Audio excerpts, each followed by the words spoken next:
আজমাল শেখ, পিতা মোহাম্মদ আজমাল শেখ, মাটলা কাশিয়ানী গোপালগঞ্জ।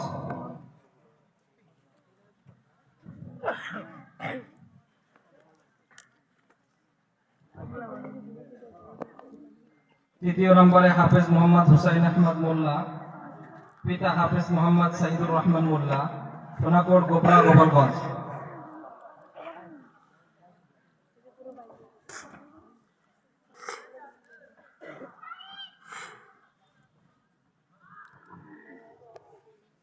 চতুর্থ নম্বরে হাফেজ মোহাম্মদ শামীম আকন, পিতা মোহাম্মদ আব্দুল হালিম আকন, আলগি পাতাকাটা পিরোজপুর।